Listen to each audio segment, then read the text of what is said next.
Келер сізге сізен үйес. Отан отбасыдан басталады. Ертең бар біздің еліміздің басты символдарының бірі. Now we have a lot of other persons who like to do something, to study in like universities, like Oxford. Is hardworking, and hard workers are mostly achieve their dreams and they achieve success. Работа. Умный человек всегда найдет себе подходящую работу.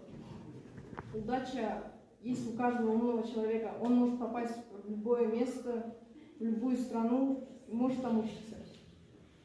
Мудрость. Мудрость всегда идет за умным человеком.